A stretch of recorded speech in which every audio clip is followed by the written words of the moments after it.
The last train was a ghost in the distance. Its whistle was a lonely cry that the wind snatched up and tore to shreds. Dust devils danced on the empty tracks of Bitter Creek Station, a town that held its breath after dark. The mail sacks were gone.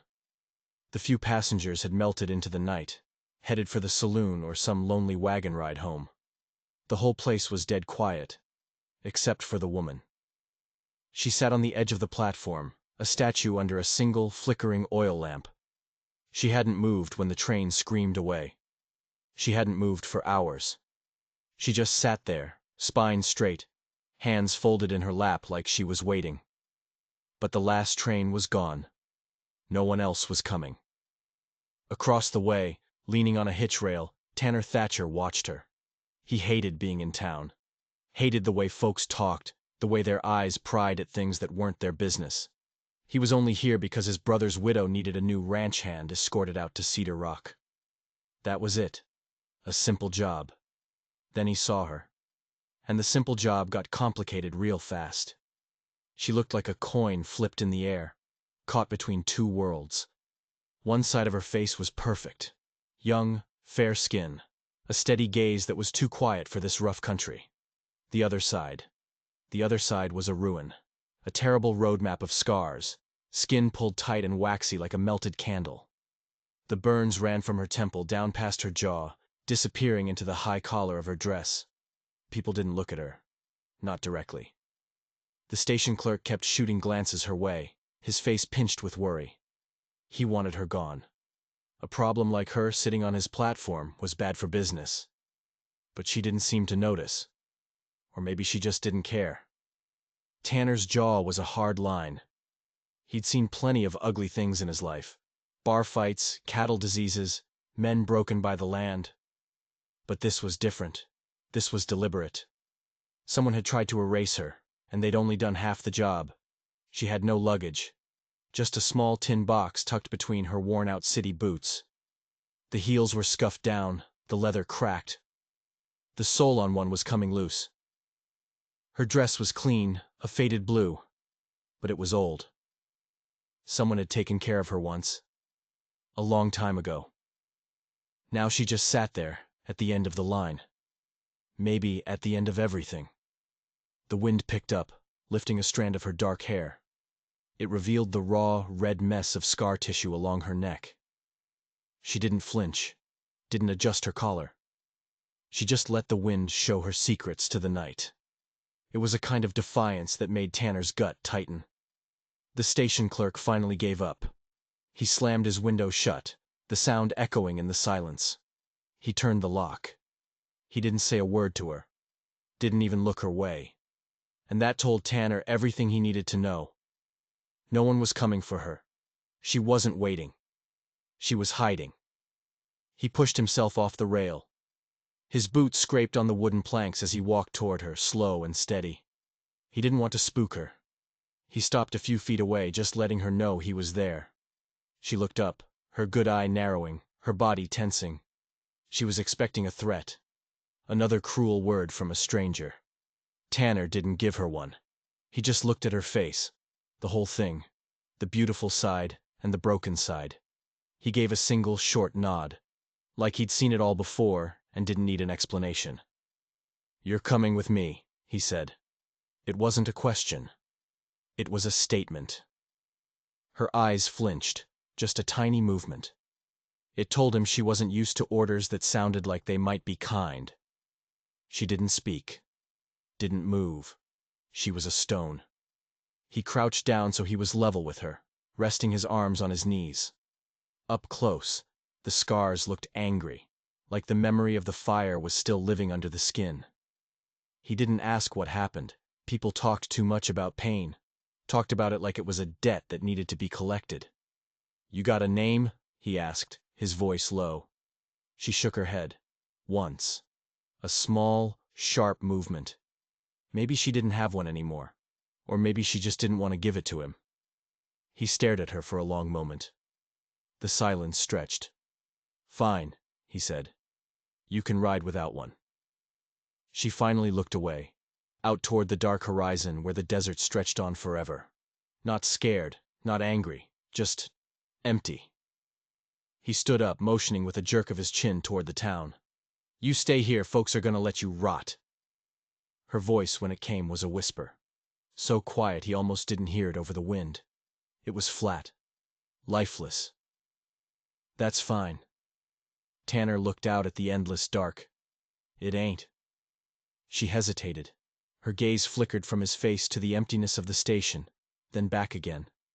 Slowly, like every movement was a painful decision, she reached for the tin box. She clutched it to her chest like it was the only piece of her that was still whole.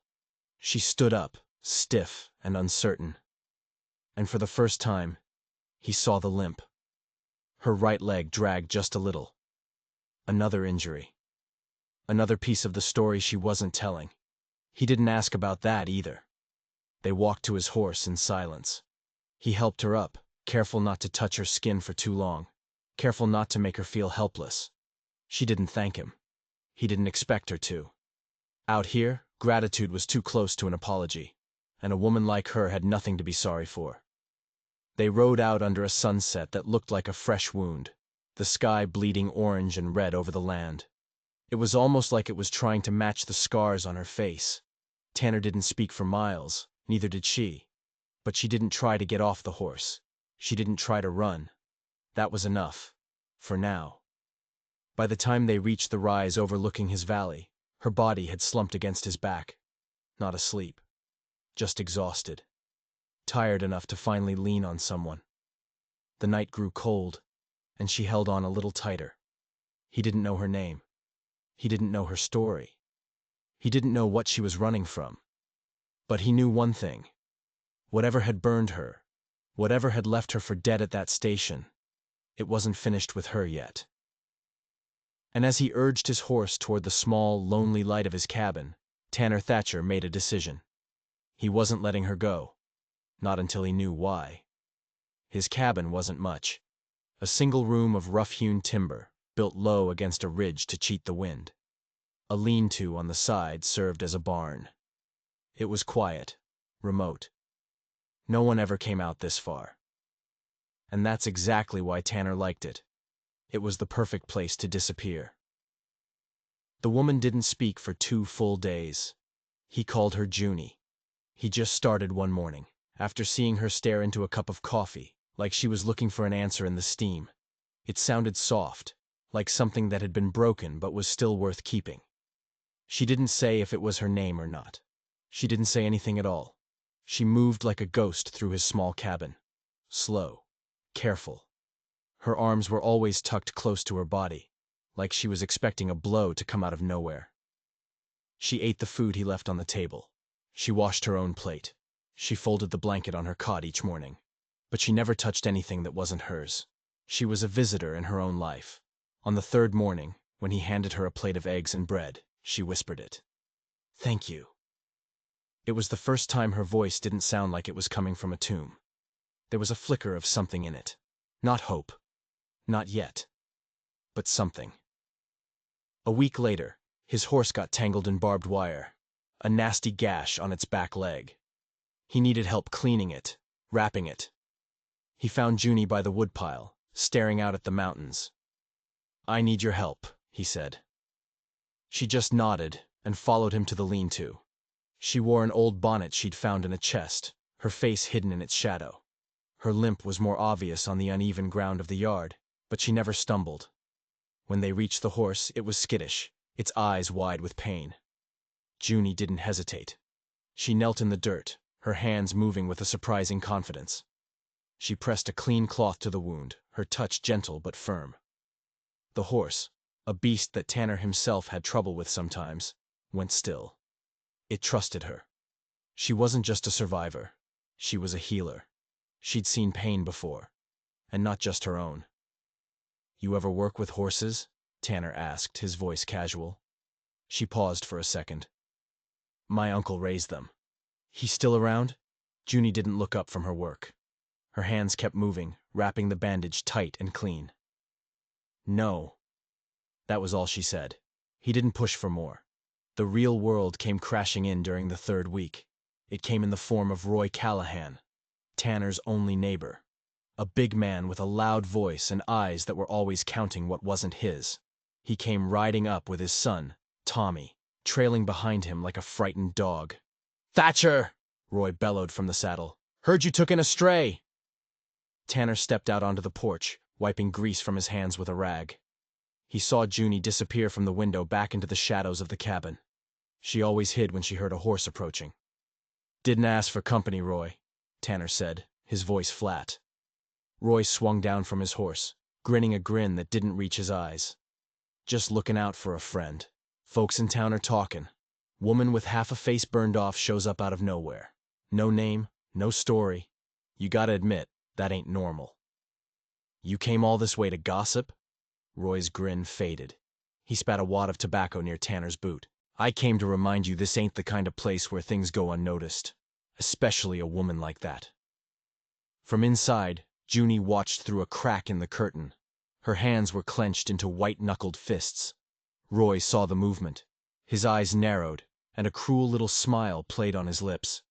"You sure she ain't some outlaw's wife on the run?" he sneered. "Or worse." Tanner didn't answer. He just took a single step forward. It was a small movement, but it was enough. Roy shifted his weight, suddenly uneasy. His boy, Tommy, was still staring at the window.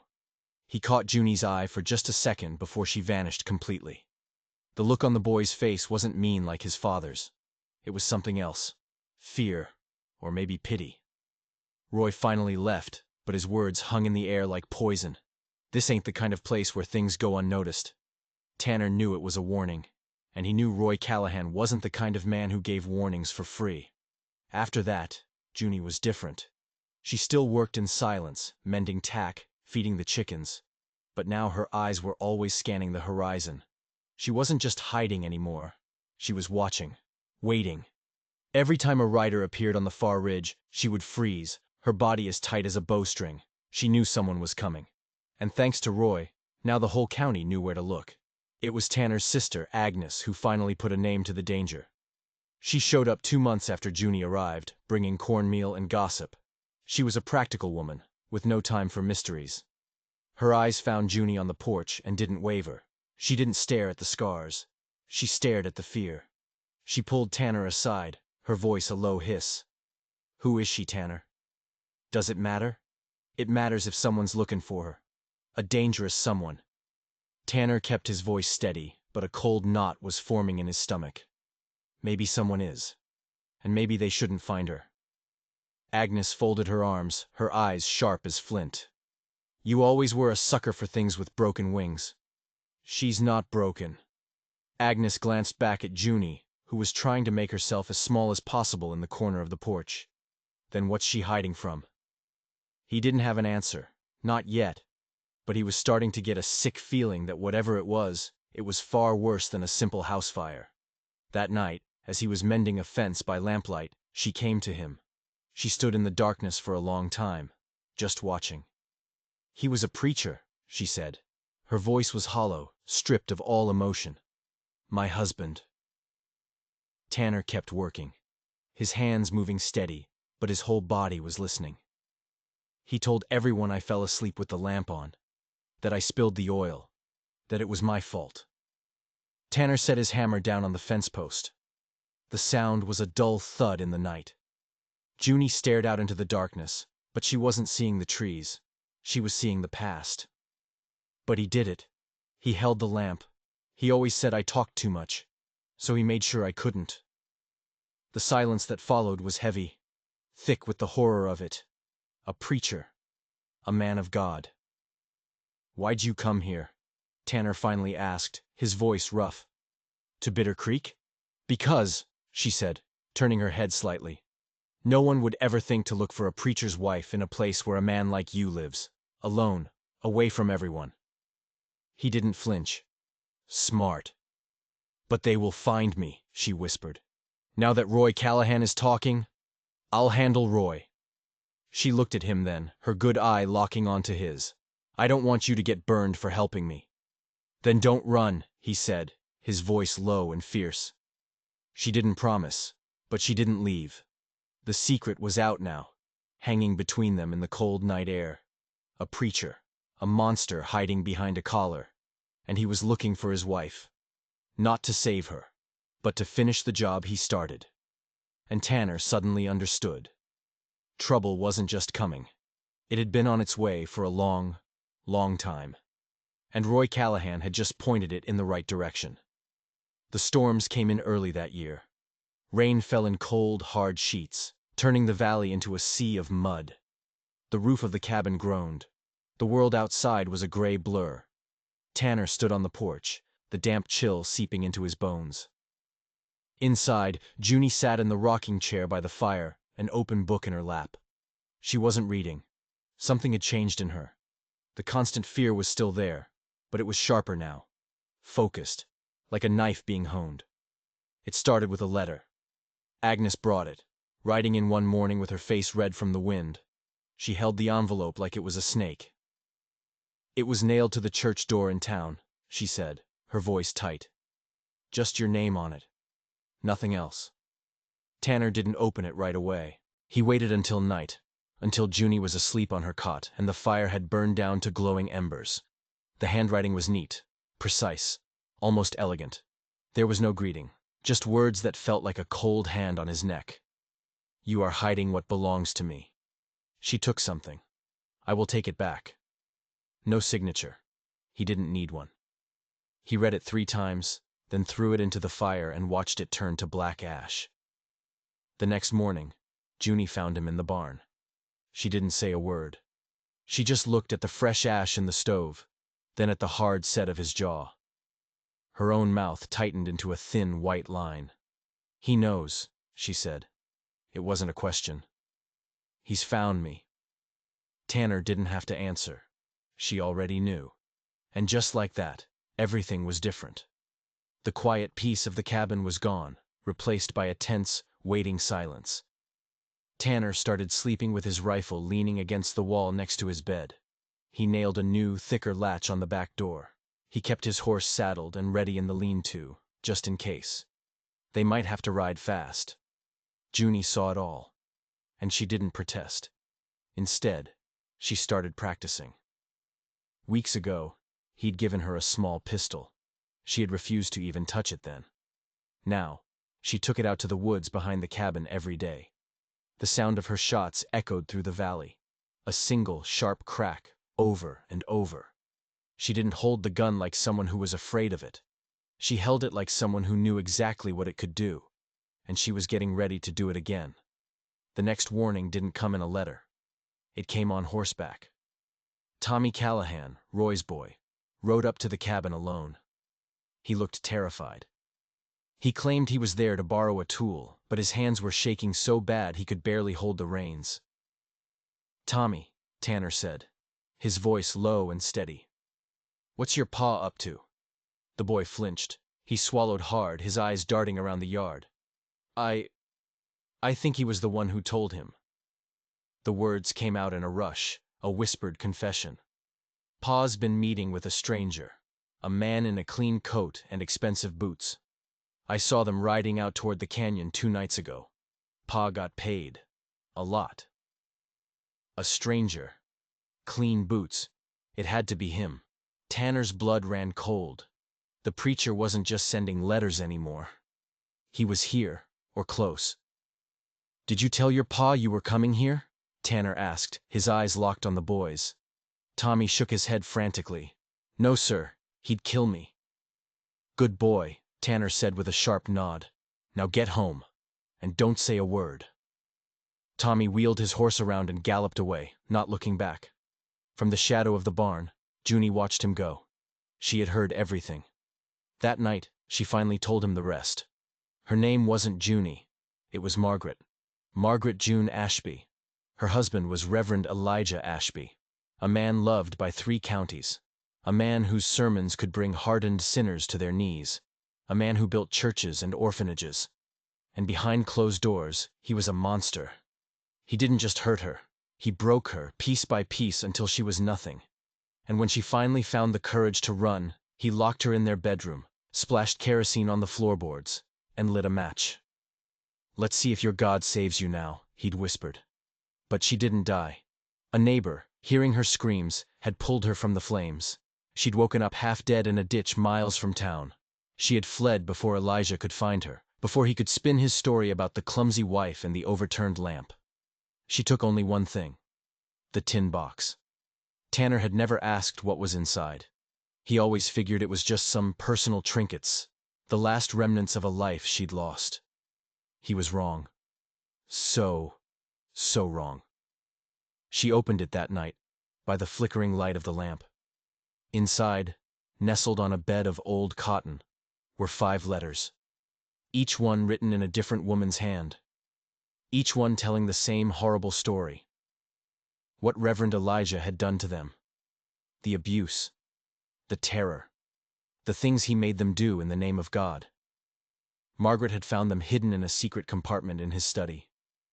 "They were all dead by the time I found these," she whispered, her voice shaking for the first time since she'd arrived. He called them accidents, sicknesses. One girl just disappeared. He made sure no one could ever tell. Tanner stared at the letters, his gut twisting into a cold, hard knot. This was it. The reason Elijah was so desperate to find her. "You were going to take these to the law," he said. She nodded, tears finally tracking a clean path through the grime on her cheek. "To the sheriff in Elwood. I almost made it." And that was the twist, the one that changed everything. She wasn't just a victim running for her life. She was a witness. She was carrying the only proof that could unmask a saint and reveal the devil hiding underneath. He would never, ever stop hunting her. Not as long as those letters existed. And now, Roy Callahan had sold them out. For a bag of silver, he'd pointed a monster right to their door. 3 nights later, the barn exploded into flames. It happened just after midnight. A roar of fire that shook the cabin. Tanner and Junie burst out the door into a world of orange and black. The horses were screaming, their cries of terror sharp and awful. The lean-to was an inferno. It was too late to save it. The fire had been set from the inside, deliberately. Junie didn't scream. She didn't cry. She just stood there in the muddy yard, barefoot, clutching that tin box to her chest. Her eyes were fixed on the ridge behind the cabin, her face illuminated by the flickering light of the fire. She knew who had done this. In the morning, Tanner found the tracks. A single set of boots. Expensive boots. They circled the smoldering ruins of the barn and headed back into the trees. Caught on a fence post was a small scrap of fabric, black wool, from a clean coat. He walked back to the cabin with murder in his eyes. "I'm riding to Elwood," Junie said the moment he stepped inside. Her voice was brittle, but it was not broken. "Today." Tanner's jaw clenched. "You leave now. You won't make it 2 miles alone." "I can't stay here," she cried, her voice finally cracking. "He'll destroy everything you have because of me." He crossed the room in 2 strides, his hands gripping her shoulders. "He's not destroying anything else. We're going. Together. But we do it my way." Her body trembled under his hands. "I should have died in that fire." "You didn't," he said, his voice a low growl. "And now he's going to pay for it." They were supposed to leave before dawn. Tanner packed supplies, wrapped the precious letters in oilcloth. Junie cleaned her pistol, her movements sharp and precise. The plan was set. But the devil doesn't wait for plans. Just as the moon reached its peak, a voice called out from the darkness. It was calm, polished. A voice used to commanding a room. "Margaret, open the door. It's time to come home." Junie froze. Her face went pale as bone. Tanner grabbed his rifle and moved to the window, peering out into the moonlit yard. A single man stood there. Tall and slender, wearing a long black coat and a wide-brimmed hat. His hands were empty, held open at his sides. His face was a pale oval in the darkness. "It's him," Junie whispered, her voice barely audible. "Elijah." Tanner didn't wait. He threw open the door and stepped onto the porch, the rifle leveled at the man's chest. "You take one more step, and it'll be your last." The man, Elijah, didn't even look at the gun. His eyes were fixed on the cabin, on the woman he knew was inside. "I am not here for violence, my friend. I am here for what is mine." "She ain't yours," Tanner spat. A thin smile touched Elijah's lips. "You think you're her savior? You are merely delaying God's will. She is a liar and a thief. She stole from me. Funny, Tanner growled. Seems to me all your other girls are dead. These letters say you're the thief. Elijah's smile faltered for just a second. Burn the letters, Margaret. Burn them, and I will walk away and grant you my forgiveness. That offer dies right now, Tanner said, cocking the rifle. Elijah's cold eyes flickered from Tanner to the dark doorway of the cabin. You don't have the nerve to… A shot rang out. It wasn't Tanner's rifle. The sound came from inside the cabin. A sharp, deafening crack. Elijah staggered backward, a dark stain blossoming on the shoulder of his fine black coat. He clutched at the wound, his calm expression shattering into one of pure shock. Junie stood in the doorway. The pistol was shaking in her hand, but she held it steady. Smoke curled from the barrel. Elijah stared at her, his mouth open. Then, without another word, he turned and vanished into the darkness of the trees. He was hurt, bleeding, but he wasn't down. Junie sank to her knees, the pistol falling from her numb fingers. Tanner was at her side in an instant. You hit him, he said, his voice low and urgent. He'll be back, and he won't be alone. She looked up at him, her eyes wide and wild in the moonlight. But the fear was gone, replaced by a cold, hard fire. She trembled, but she nodded. Then let's finish this. The fire, the letter, the man in the night. It was all leading to this. There was no more running, no more hiding. They would ride for Elwood at dawn. And this time, she wasn't riding as a victim. She was riding as the woman who had just shot the devil himself. The trail to Elwood was a hard, mean thing. It clawed its way through rocky hills and thickets of thornbrush that tore at their clothes and their skin.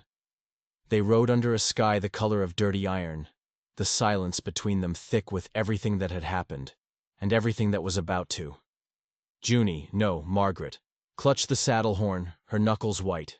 The tin box, wrapped in oilcloth, was strapped to her own chest now. She wasn't letting it out of her sight.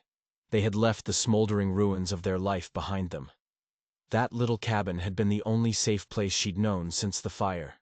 Now they were riding straight back into the flames. She didn't sleep that first night. Tanner heard her, tossing on her bedroll, her breath catching in the dark. Every snap of a twig, every hoot of an owl made her jump. The sound of Elijah's voice, that smooth, terrible calm, was a ghost that haunted the campsite. She never cried. And that was the scariest part. The pain was coiled so tight inside her there was no room for tears. They made camp the second night under a stone bluff that did little to block the bitter wind. Tanner built a fire, but Margaret paced at the edge of the light, a caged animal. He's following us, isn't he? She asked, her voice sharp. Tanner looked up from the fire. He's wounded. That'll slow him down, but yeah, he's coming. You're not the same woman I found at that station, he said, his voice softer than he intended. You've come too far to turn back. She stopped pacing and looked at him, her eyes bottomless pits in the firelight. That's the problem, Tanner. I'm not the same. I don't know who I am anymore. He stood and walked over to her, closing the distance between them. I know who you are. You're Margaret June Ashby. You survived a fire that was meant to kill you. You carry the truth in that box on your chest, and you're about to ride into a town and make them listen to it. That's who you are. Her voice cracked. And what if they don't believe me? He's a preacher. I'm… this. She gestured to the scarred side of her face. Then I'll make them listen, he said, his jaw set like stone. But even as he said it, he felt the crushing weight of what they were up against. Elijah Ashby wasn't some backwoods drifter. He was a pillar of the community. His words were printed in newspapers. He had powerful friends, men who wouldn't care what he did in the dark as long as he smiled at them in the light. If they failed, if the law in Elwood turned them away, Elijah would make Margaret disappear for good. And Tanner would likely disappear right along with her. The third night, their luck ran out. They'd stopped at a muddy watering hole to let the horses drink. Tanner led them down the bank while Margaret waited under a skeletal mesquite tree. He heard a rustle in the brush. Then a sharp, choked cry. He scrambled back up the bank, his rifle already in his hands. Margaret stood frozen, her own pistol raised and pointed. Not at a snake. Not at a coyote. At a man on horseback. Roy Callahan. He had his hands up, but he was grinning that same rotten grin. "Well now," he drawled, his eyes crawling over Margaret. "Look what we have here. Riding awful quiet, ain't you two?" Tanner stepped between them, the barrel of his rifle aimed squarely at Roy's chest. "You've got 10 seconds to turn that horse around and ride away, Roy." Callahan didn't budge. He just laughed, a low, ugly sound. "You really think they're gonna believe her? A scarred-up runaway? The sheriff in Elwood ain't gonna lay a hand on the Reverend. Not when the Reverend has friends on the judge's bench." Tanner's grip on the rifle tightened. "What are you doing out here, Roy?" "Following orders," he sneered. "The Reverend pays mighty well for loyalty. Promised me a prime piece of land in the East Valley if I helped bring his wayward wife back home. Dead or alive. He ain't particular." Margaret didn't even breathe. Her eyes were locked on Callahan, filled with a hatred so pure it was terrifying. "You'll leave here with a bullet in you," Tanner said, his voice deadly quiet. For a long second, nobody moved. The only sound was the wind whispering through the dry brush. Roy looked from the rifle in Tanner's hands to the cold fury on Margaret's face, and for the first time, his grin faltered. He wasn't dealing with a scared woman and a backwoods rancher anymore. He was dealing with something much more dangerous. He finally spat on the ground. "This ain't gonna end well for you," he snarled. Then he yanked his horse's reins and disappeared back into the dusk. They were being hunted, not just by a wounded monster but by his paid hounds. Their time was running out. They rode hard for 2 more days, barely stopping to eat or rest. When they finally saw the church steeple of Elwood rising in the distance, Margaret's back went rigid. Her scars seemed to stand out more in the harsh afternoon light, red and angry. They didn't go to a hotel. They didn't go to the livery. They went straight to the sheriff's office. Sheriff Webb was a big man, built like a barrel, with a faded scar that cut through one eyebrow. He listened to Margaret's story from beginning to end without saying a word. His face was a stone mask. When she finally finished, she untied the oilcloth bundle and placed the tin box on his desk. She opened it and laid out the 5 letters. Webb stared at them, his heavy jaw tight. "Ma'am," he said, his voice a low rumble, "these are powerful accusations. You're accusing Reverend Ashby of murder, of arson, of things I don't even want to say out loud." "They're all signed," Margaret whispered. "Their names are on them." The sheriff picked up one of the letters, his thick fingers clumsy on the delicate paper. "You understand what'll happen if I act on this? This town loves that man. If this goes sideways, they'll run me out on a rail." Tanner stepped forward, his hand resting on the butt of his pistol. "And if you don't act on it, more women will die." Sheriff Webb looked from Tanner's hard face to Margaret's scarred one. He let out a long, slow sigh. He looked tired. Old. "You know he's already here, don't you?" he said quietly. Margaret's hand flew to her throat. "What?" "Been here for a week. Preaching a revival in a big tent just outside of town. Had half the county singing his praises last night." The room suddenly felt very small, very cold. They had ridden right into the lion's den, and the lion was waiting for them. "He knows I'm here," she breathed. "Not yet," the sheriff said, "but he will soon. Word travels fast." Tanner leaned over the desk, his voice a low growl. "Then you need to arrest him, now, before he has time to twist this story, before he can turn the whole town against her." Webb stared at the letters for another long moment. Then he slammed his fist down on the desk, making the tin box jump. "All right," he said, rising to his feet. "I'll send my deputies out to the tent tonight. But you two, you stay put. And you better pray to whatever God you've got left, that when the dust settles, this town decides to side with you." The storm broke that night. 2 deputies, their faces grim, walked into the middle of the revival tent and put Reverend Elijah Ashby in handcuffs right as he was delivering a fiery sermon on forgiveness. The crowd exploded. Some people shouted in anger. Some women wept, screaming that it was blasphemy. Others just stared in stunned silence. Elijah didn't fight. He didn't struggle. He just smiled. That cold, knowing smile. As the deputies led him away, he looked right at a reporter who was scribbling furiously in a notepad. "This is a misunderstanding," he said, his voice calm and clear. "The work of a troubled, bitter woman. A woman who has fallen from grace.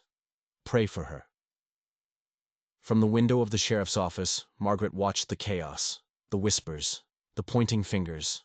A woman near the front of the crowd collapsed in a dead faint. Tanner stood behind her, his hand resting on her shoulder. "We did it," he said quietly. "We did what we came to do." But as he looked out at the angry, confused faces in the crowd, he knew the truth. The fight wasn't over. It had just begun.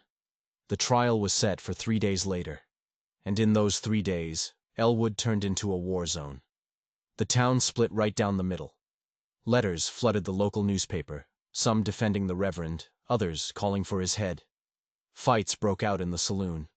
The church held a 24-hour prayer vigil for their beloved leader. And the rumors were poison.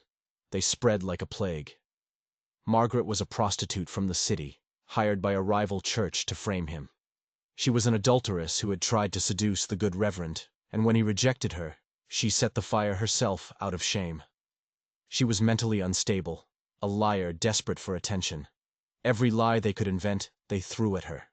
She tried to walk to the general store one morning, her bonnet pulled low to hide her face. People stopped and stared. They murmured behind their hands. A little boy pointed at her and asked his mother loudly, "Is that what evil looks like?" Tanner saw her shrinking. The strong, defiant woman who had shot her attacker in the dark was disappearing, being eaten alive by the whispers and the hate. Bit by bit, they were killing what was left of her.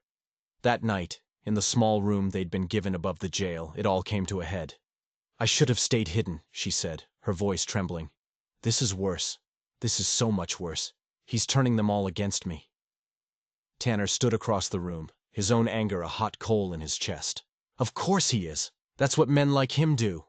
They make you doubt yourself. They twist you up until you feel so small you just disappear. If you let him have that power over you, he's already won." Tears welled in her eyes, the first he'd seen since the night in the cabin. "I didn't ask for any of this." His anger softened. "I know," he said, his voice dropping. "But you survived it. And that makes you stronger than he will ever be." She turned away from him, her shoulders slumped in defeat. "You should leave, Tanner. You've done enough. Get out before this town decides to burn you too." He crossed the room and stood behind her. "I'm not leaving." She looked up at him, her face a mask of brokenness and despair. "Why?" she whispered. "Why are you doing this?" "Because you matter," he said, his voice rough with an emotion he couldn't name. "Because what happened to you matters." And in that moment, something inside her finally broke. She didn't sob. She didn't collapse. But she leaned against him, just a little, and let him hold her. It was the first time she had let herself be held without flinching, without waiting for the blow to fall. But the darkness outside was still moving. Later that night, a brick crashed through their window, shattering glass across the floor. Tanner was on his feet in an instant, pistol in hand. Margaret scrambled back from the window, her heart hammering against her ribs. Tied around the brick was a piece of dirty paper. The words were scrawled in charcoal: "Drop the case, or burn again." Tanner threw open the door and scanned the empty street below. Nothing. Just shadows and silence. He took the note to Sheriff Webb the next morning. Webb's face was grim. The scar over his eye seemed darker. "We'll put extra men on the courthouse," he promised. But he looked exhausted. The whole town was turning on him, and the trial hadn't even started. Inside the courtroom, the air was thick with tension. Elijah sat at the defendant's table, dressed in a simple black suit. He looked like a martyr, calm, pious, a man wrongly accused. When Margaret took the stand, a hush fell over the room. Her voice was barely a whisper at first, but as she spoke, it grew stronger. She told them everything. The first time he hit her. The way he would lock her in the cellar for days with no food. The things he whispered to her in the dark, twisting scripture into threats. And finally, the fire. The smell of the kerosene. The look in his eyes as he lit the match. Tanner sat in the back row, his fists clenched so tight his knuckles were white. When the prosecutor presented the letters, a collective gasp went through the courtroom. Some of the women began to weep openly. One of them, a frail, elderly woman in the front row, got up and ran out, sobbing. Then Elijah's lawyer stood up. He was a slick man from the city, with a cruel smile. He tore into her. He asked her if she had taken lovers. He asked her if she drank. He asked if she had ever been treated for female hysteria. He twisted her words, trying to paint her as an unstable, vengeful liar. But Margaret didn't look away. She didn't flinch. She just met his gaze and told the truth. It looked like it wasn't going to be enough. The jury's faces were a mixture of pity and doubt. Tanner could feel it slipping away. The town wanted to believe their preacher was a saint. They needed to. The sheriff brought the 5 letters forward to be entered as evidence. He read the name of the first victim aloud. Sarah Miller. And then, something impossible happened. From the back of the courtroom, a woman stood up. A small, thin woman with graying hair, wearing a worn wool shawl. She raised a trembling hand. I am Sarah Miller's sister, she said, her voice shaking but clear. He told us she ran away. But I never believed him. A murmur went through the crowd. The judge banged his gavel, calling for order. Then another voice cried out from the other side of the room. A younger woman. He did it to me too. I was too scared to say anything. And then another. And another. It was like a dam had broken. Women were standing up all over the courtroom, sobbing, shouting, pointing at the man in the simple black suit whose face had finally gone pale with shock. They were the other victims. The ones who had survived. The ones who had been too terrified to speak. Until now. Margaret turned in the witness stand, her eyes wide with disbelief. Tears, real tears of shock and relief, were finally streaming down her scarred face. The judge called for order, but it was too late. The truth was out, a flood of it. And it was washing away every lie Elijah Ashby had ever told. He was found guilty on all counts. The sentence was read in a courtroom that was now deadly silent. Death by hanging. No mercy. Outside, the town was quiet. The angry shouts were gone. The whispers had stopped. People just stared, their faces a mixture of shame and horror. As Tanner took Margaret's hand and led her down the courthouse steps, she looked up at the sky. For the first time in a long, long time, it was clear. She didn't smile. She just breathed. They had won. But the victory felt as brutal as the battle itself. The gallows went up fast. Before the sun had even risen over Elwood the next day, the sound of hammers echoed through the town square. Men with hard faces and calloused hands built the grim wooden structure without saying a word. The town was holding its breath. No one spoke of Reverend Ashby anymore, not out loud. But his name was a ghost that haunted every street corner. Margaret watched from the window of their room. The morning light cast long shadows across her face, making the scars seem deeper. There was a new look in her eyes. Not fear. Something harder. Sharper. It was the look of a soldier who had won the war, but knew the peace would be a battle of its own. "He's going to die," she said, her voice a flat whisper. "I should feel something. Relief. Joy. Something." Tanner sat at the table behind her, slowly turning a tin coffee cup in his hands. "What do you feel?" "Nothing," she said. "Just tired." Her jaw was clenched so tight he could see the muscles ripple. That afternoon, a stranger came to their door. He was dressed like a city man. A clean, dusty coat, expensive boots, and a hat pulled low over his eyes. Tanner didn't like the look of him. There was a stillness in his eyes that wasn't natural. Too polite, too controlled. "I represent the Ashby family," the man said, his voice smooth as polished stone. "Elijah's brother, to be specific. He's asked me to have a word with the lady." Margaret didn't want to see him, but the man insisted. He would only speak to her. Reluctantly, she stepped out onto the small landing at the top of the stairs. Tanner stayed inside the room, the door cracked open just enough to hear. "I'm not here to make threats, Mrs. Ashby," the man said. "I'm here to offer you a choice." Margaret said nothing. She just stared at him, her face a blank mask. "Elijah's death will happen. We can't stop that. But his legacy, that is another matter. His family is prepared to offer you a generous sum, enough for you to disappear, start a new life somewhere far away, under a new name. All they ask in return is that you withdraw the letters from the public record. Let the man hang for what he did to you, but let the world forget what he did to the others. Let his good name be buried with him." Margaret's breath caught in her throat. "You want me to help you lie for him?" "We want you to choose silence," the man corrected her smoothly. "For your own good. You can be a ghost, forgotten and safe. Or you can be a spectacle.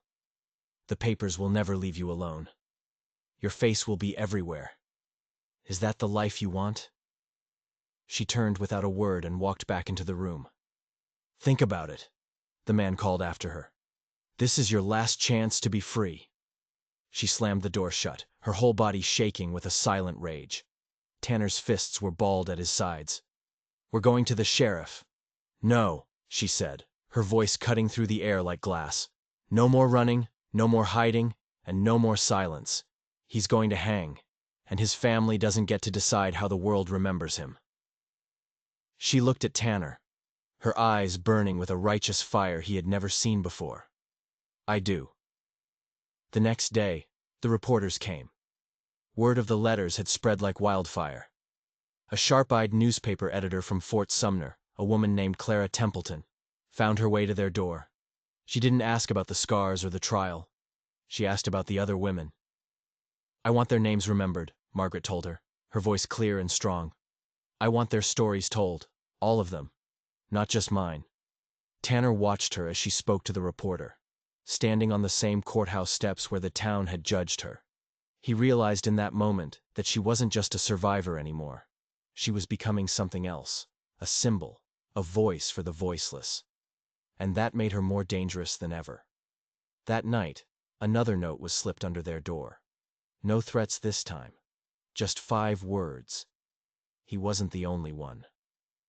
Tanner paced the small room for hours after Margaret fell asleep. Elijah hadn't acted alone.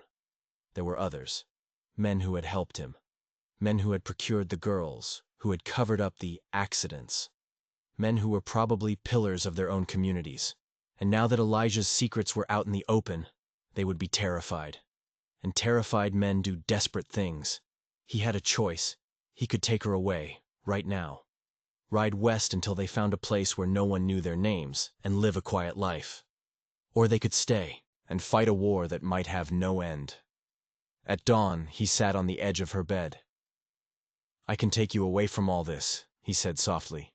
"We can just go." She opened her eyes and looked at him. "You'd leave your land? Your home?" "I'd leave anything." The words were out before he could stop them. They were the truest thing he'd ever said. She looked at him for a long, quiet moment. Then a small, sad smile touched her lips. "I don't want to hide anymore, Tanner." So they stayed. The morning of the hanging arrived gray and cold. The town square was packed, a silent sea of faces. Elijah Ashby stood on the gallows platform, dressed in a clean black coat, his hands tied behind his back. He looked serene, calm, like a man who knew that even in death he could still control the narrative. As the hangman placed the noose around his neck, he scanned the crowd. His eyes found Margaret's, and he smiled. She didn't look away. The sheriff read the sentence. A preacher murmured a prayer. Elijah was asked if he had any last words. His voice rang out over the silent crowd, clear and strong. "I forgive the woman who has brought me to this place. I pray that God has mercy on her lost soul." The trapdoor sprang open. The sound was a sharp, final crack. Margaret didn't flinch. She just stood there, watching, as the man who had tried to erase her was erased from the world. Tanner kept his hand on the small of her back, a steady, warm pressure.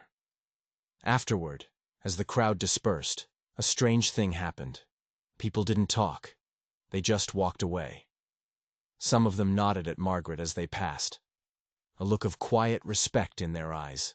Others couldn't meet her gaze at all. But the letters had done their work. The story was out, and it started a fire of its own. Other women, in other towns, began to speak up. Other powerful men were named. A judge in a neighboring county was suspended. Church boards resigned. The truth, once uncorked, couldn't be put back in the bottle. But with every new revelation came new danger. A week later, Clara Templeton, the reporter, came back. She had news. "There's a man," she said, her face grim. "Name of Clay Marrow. He was one of Elijah's closest confidants. He's telling everyone the letters are forgeries, that you wrote them yourself." Margaret's face went pale. "Marrow," she breathed. He was the one who used to bring the girls to the house. He told them it was for the good of the church. He told them it was God's work." "He's running scared," Clara said. "But he has money and connections. He's trying to destroy your credibility before you can destroy him." Tanner stepped forward. "We'll handle Marrow." Clara looked from Tanner's hard expression to Margaret's determined one. "He won't stop. And there are others like him." Margaret's voice, when she spoke, didn't have a trace of fear in it. "Then neither will we." They both knew it then. This wasn't the end of the story. The gallows had taken care of the man, but not the monster he had built. That spring, they left Elwood and moved to Cedar Rock. They bought a small patch of land nestled in a quiet valley. It wasn't a retreat. It was a new beginning. Margaret took a new name in town, June Thatcher. Not to hide, but to choose her own identity. The tin box sat on the mantel of their new cabin, a constant reminder of the fight they had won, and the one that was still to come. Some nights, she still woke up gasping for air, the smell of smoke in her nostrils. Tanner would hold her until the ghosts went away. Other nights, she would lie awake, staring at the stars, and whisper the names of the girls from the letters. "They didn't die for nothing," she said to him once, her voice thick with emotion. He kissed her temple. "Not as long as you're here to carry their truth." Their life together wasn't built on grand declarations. It was built on quiet moments. Shared cups of coffee in the morning, hands brushing as they worked in the garden, the slow return of laughter to her voice, the peace she had never thought she would feel again. In town, people knew her as the quiet woman with the scars who wouldn't back down from anyone's stare. They didn't know her whole story, but they knew she was strong. One afternoon, as they were walking the fence line of their new property, Tanner stopped and took her hand. "I never asked," he said softly. "Do you forgive him?" She thought for a long time, looking out at the wide, open land that stretched before them. "I don't know if forgiveness is mine to give," she said finally, "but I forgive myself. For surviving." That was it. That was the real victory. Not the trial, not the hanging. It was that moment. The moment she finally let go of the guilt that wasn't hers to carry. They stood there for a long time, the wind in the tall grass whispering around them. Their life wasn't perfect. The scars, both visible and invisible, would always be there. But they were alive. They were free. And for the first time, they were home. The seasons turned. The harsh memory of Elwood began to soften, like a sharp rock worn smooth by a river. The land around their cabin in Cedar Rock healed itself, wildflowers covering the places where the earth had been bare. It was a forgiving place, a place for second chances. June, as everyone now knew her, found a quiet purpose. It started with one girl, the daughter of a ranch hand, who wanted to learn her letters. They sat under the big cottonwood tree in the yard, their heads bent over a worn primer. Soon, another girl came, then two more. Before long, she had a small, informal school. daughters of farmers and blacksmiths, girls who were told that reading was a luxury they didn't need. June taught them more than just words. She taught them that their voices mattered. She never told them her full story, but she told them enough. She told them that survivors were not weak. She told them that silence was a cage, not a shield. The scars on her face, the ones that had once made her hide from the world, became a quiet symbol of her strength. The girls stopped noticing them. Or maybe they just understood them. Tanner would watch from the porch, a mug of coffee in his hand. He had thought, back at that train station, that he was saving her. He had been wrong. She had never needed a savior. She had only needed an ally. Someone to stand beside her while she saved herself. One morning a letter arrived. The envelope was plain, the postmark from a town he'd never heard of. There was no return address. Inside, on a single sheet of paper, was a short, unsigned note. I read your story in the paper. I told the truth because you did. Thank you. June read it twice, a slow smile spreading across her face. She folded it carefully and placed it in the tin box on the mantel, alongside the 5 letters that had started it all. She didn't need to know who wrote it. It was enough to know that somewhere out there, another voice had broken free. There were still bad days. A sudden loud noise could make her jump. The smell of burning leaves in the autumn could send her back to that smoke-filled room. But the nightmares came less often. The past was no longer a ghost that haunted her every step. It was just a part of her story. The joy came back in small, unexpected moments. The taste of fresh-picked berries. The sound of Tanner's off-key whistling as he worked in the barn. The simple, profound relief of waking up to another morning without fear. One evening, as the sun set behind the hills, painting the sky in shades of orange and purple, she sat beside him on the porch steps. "Do you ever think about what would have happened if I'd never gotten on that train?" she asked quietly. "All the time," he said, rubbing his thumb over the back of her hand. "Then I remember that you did. And that's all that matters." A few years later, a small article appeared in the Fort Sumner paper. It was an anniversary piece about the Ashby trial. It didn't mention her by name, referring to her only as the survivor. It spoke of the wave of truth her testimony had unleashed, how dozens of other women had come forward, and how a network of powerful, corrupt men had been dismantled in its wake. It called her courage a beacon in the dark. June read it once. Then she folded the newspaper and tucked it away. "It's not who I am," she said to Tanner. "It's what I walked through." He kissed her forehead. "And you came out the other side." That winter, the first heavy snow fell on Cedar Rock, covering the world in a thick blanket of white. It was quiet, a deep, peaceful silence. Tanner came up behind her as she stood at the window, wrapping his arms around her waist. "Did you ever think it could be this quiet?" she asked, leaning back against him. "No," he said honestly, "but I hoped." Years passed. The town of Cedar Rock grew, but their little valley remained a sanctuary. No one called her the burned woman anymore. She was Mrs. Thatcher, the school teacher, the woman who sold the best wild honey at the summer fair. She was a neighbor, a friend, someone who had built a life out of the ashes of another. Tanner built her a small writing desk from a piece of fallen oak. And there, in the quiet afternoons, June began to write her story. Not for a newspaper, not for a courtroom, just for herself. To remember the girl she had been, the monster who had tried to destroy her, and the quiet, stubborn man who had become her home. On the very last page, she wrote a final sentence. "He burned my face, but he could not burn my name. That I gave to myself." It was never a story about tragedy. It was a story about what comes after.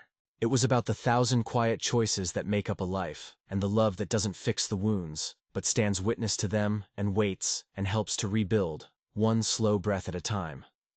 If you were moved by June's story of courage and survival, hit that subscribe button and ring the bell for more true stories of justice and redemption.